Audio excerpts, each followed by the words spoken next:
ಕಲಬುರಗಿಯಲ್ಲಿ ಇರುವ ಕೆಕೆಆರ್ಡಿಬಿ ಕಚೇರಿಯಲ್ಲಿ ಇಂದು 78ನೇ ಸ್ವಾತಂತ್ರ್ಯೋತ್ಸವ ದಿನ ಆಚರಣೆಯನ್ನ ಮಾಡಲಾಯಿತು. ಕೆಕೆಆರ್ಡಿಬಿ ಅಧ್ಯಕ್ಷರಾದ ಅಜಯ್ ಸಿಂಗ್ ಅವರು ಧ್ವಜಾರೋಹಣವನ್ನು ಮಾಡಿದರು.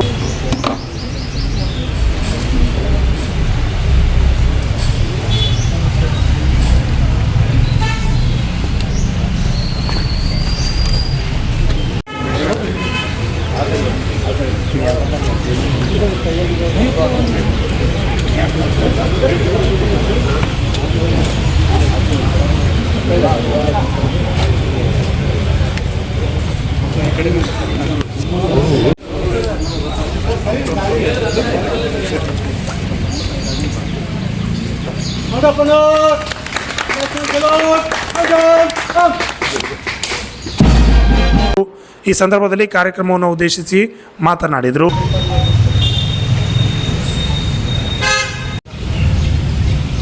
ಭಾರತ ದೇಶದ 78ನೇ ಸ್ವಾತಂತ್ರ್ಯ ದಿನದ ಹಾರ್ದಿಕ ಶುಭಾಶಯಗಳು. ಇವತ್ತು ಈ ಒಂದು ಸಮಾರಂಭದಲ್ಲಿ ಉಪಸ್ಥಿತಿರುವಂತಹ ನಮ್ಮ ಕಲ್ಯಾಣ ಕರ್ನಾಟಕ ಪ್ರತಿಯೊಬ್ಬ ನಮ್ಮ ಭಾರತೀಯರಿಗೆ, ಎಲ್ಲ ಹಿರಿಯರಿಗೆ, ಯುವಕರಿಗೆ, ಎಲ್ಲ ಮುಖಂಡರಿಗೆ, ನಾಯಕರಿಗೆ ತಮ್ಮೆಲ್ಲರೂ ಕೂಡ 78ನೇ ಸ್ವಾತಂತ್ರ್ಯ ದಿನದ ಹಾರ್ದಿಕ ಶುಭಾಶಯಗಳು. जो धुआ नहीं है भावों से बढ़ती, जिसमें रफ्तार नहीं, वो हृदय नहीं है, पत्थर है जिसमें अपने देश का प्यार नहीं. ಪ್ರತಿ ವರ್ಷ ನಮ್ಮನ್ನೆಲ್ಲರಿಗೆ, ಪ್ರತಿಯೊಬ್ಬ ಭಾರತೀಯರಿಗೆ ವಿಶ್ವದಲ್ಲಿ ಎಲ್ಲಾದ್ರೂ ಇರಬಹುದು 2 ದಿನ ಬರೀಲಿಕ್ಕೆ ಸಾಧ್ಯ ಇಲ್ಲ. ಅದು ಸ್ವಾತಂತ್ರ್ಯ ದಿನ ಹಾಗೂ ಗಣರಾಜ್ಯೋತ್ಸವ ದಿನ. ಅದು ವಿಶೇಷವಾಗಿ ನಮ್ಮ ಕಲ್ಯಾಣ ಕರ್ನಾಟಕ ಭಾಗದವರಿಗೆ ಸುಮಾರು 1,12,00,000 ಜನಸಂಖ್ಯೆ, ಇಡೀ ಒಂದು 7 ಜಿಲ್ಲೆ, 41 ತಾಲೂಕುಗಳಲ್ಲಿ ಏನು ಜನ ಇದ್ದಾರೆ, ಎಲ್ಲರೂ ಕೂಡ ಈ ಒಂದು ಕಲ್ಯಾಣ ಕರ್ನಾಟಕ ವಿಮೋಚನಾ ದಿನ ಸೆಪ್ಟೆಂಬರ್ 15ನೇ ತಾರೀಕು, ಈ ಒಂದು 3 ದಿನ ಯಾವಾಗಲೂ ಕೂಡ ಬಹಳ ವಿಜೃಂಭಣೆಯಿಂದ ಈ ಒಂದು ಭಾಗದ ಜನರು ಆಚರಣೆ ಮಾಡೋದು ಅತಿ ಅವಶ್ಯಕತೆ ಇದೆ. ಇವತ್ತು ನಾವೆಲ್ಲರೂ ಎಲ್ಲ ಸಿಬ್ಬಂದಿಗಳು ನಮ್ಮ ಮೇಲೆ ಒಂದು ಬಹಳ ಒಂದು ದೊಡ್ಡ ಜವಾಬ್ದಾರಿ ಇದೆ.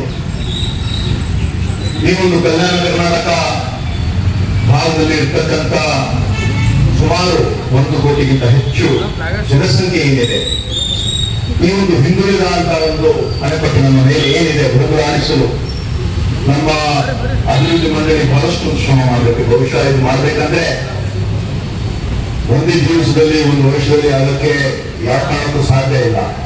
ಸುಮಾರು ಒಂದು 5 ವರ್ಷ ಇರ್ತಕ್ಕಂಥ ಒಂದು ಸಮಯ ಆದರೂ ನಮಗೆ ಅವಕಾಶ ಬೇಕಾಗ್ತದೆ ಇದಾಗಲಿ. ಮತ್ತೆ ಎಲ್ಲಕ್ಕಿಂತ ಮುಖ್ಯವಾಗಿ ಇಲ್ಲಿ ಇರ್ತಕ್ಕಂಥ ಒಂದು ಪದ್ಧತಿಗಳು, ಒಂದು ಸಿಸ್ಟಮ್ಸ್ಗಳು, ನಮ್ಮ ಆಚಾರ ವಿಚಾರಗಳು ಏನೇನಿದೆ ಅದೆಲ್ಲ ಸರಿ ಮಾಡಬೇಕಂತ ನಾವೆಲ್ಲರೂ ಕೂಡ ಪ್ರಯತ್ನವನ್ನು ಮಾಡ್ತಾ ಇದ್ದೀವಿ. ಮತ್ತು ಕಾರ್ಯದರ್ಶಿಗಳು ಬೆಳ್ಕೊಂಡು ಇರ್ತಕ್ಕಂಥ ಎಲ್ಲ ಸಿಬ್ಬಂದಿಗಳು ಬಹಳಷ್ಟು ಪ್ರಯತ್ನ ಮಾಡ್ತಾ ಇದ್ದಾರೆ.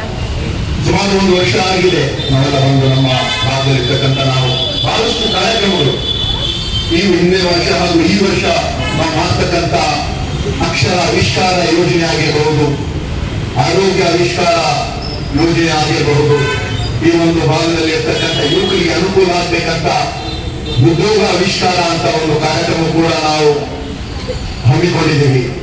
ನಮ್ಮ ಕಾರ್ಯದರ್ಶಿಗಳು ನಾವು ಎಲ್ಲರೂ ಸೇರಿ ಈ ಒಂದು ಭಾಗದಲ್ಲಿ ಇರ್ತಕ್ಕಂಥ ರೈತಾಪಿ ಜನಾಂಗದವರಿಗೆ ಕೃಷಿಯಲ್ಲಿ ಮೊದಲ ಬಾರಿಗೆ ನಾವು ಎಲ್ಲ ರೈತರಿಗೆ, ನಮ್ಮ ದೇಶದ ಬೆನ್ನೆಲುಬಾಗಿ ಆಗಿರುವಂತಹ ರೈತರಿಗೆ ಅನುಕೂಲ ಆಗ್ಬೇಕಂತ ಕೃಷಿ ಆವಿಷ್ಕಾರ ಕಾರ್ಯಕ್ರಮ ಕೂಡ ನಾವು ಮಾಡ್ತಾ ಇದ್ದೀವಿ. ಆಡಳಿತ ಒಳ್ಳೆಯದಾಗಬೇಕು ಅಂತ ಒಂದು ಆಡಳಿತಕ್ಕಾಗಿ ಒಂದು ಅಭಿವೃದ್ಧಿ ನಮ್ಮ ಈ ಕಲ್ಯಾಣ ಕರ್ನಾಟಕ ಭಾಗದಲ್ಲಿ ಇರ್ತಕ್ಕಂಥ 18 ತಾಲೂಕಿನಲ್ಲಿ ಒಂದು 15 ಮಿನಿ ವಿಧಾನಸೌಧಗಳ ಒಂದು ನಿರ್ಮಾಣ ಆಗ್ತಾ ಇದೆ.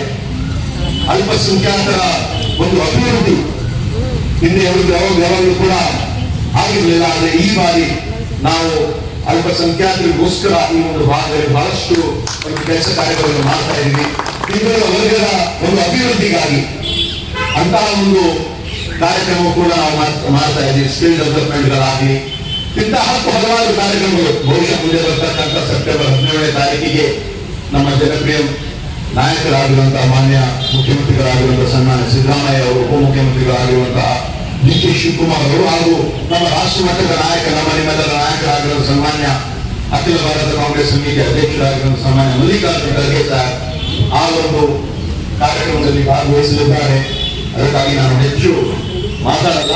ಆದರೆ ಇಲ್ಲಿರ್ತಕ್ಕಂಥ ಎಲ್ಲ ಸಿಬ್ಬಂದಿಗಳಾಗಲಿ ತಾವೆಲ್ಲರೂ ಕೂಡ ಇದು ಪ್ರತಿಯೊಬ್ಬರ ಒಂದು ಜವಾಬ್ದಾರಿ. ಪ್ರತಿಯೊಬ್ಬ ನಾಗರಿಕರಾಗಿರಬಹುದು, ನಾವು ನೀವೆಲ್ಲರೂ ಸೇರಿ ಈ ಒಂದು bureau report RJ32 Kannada news Kalaburagi.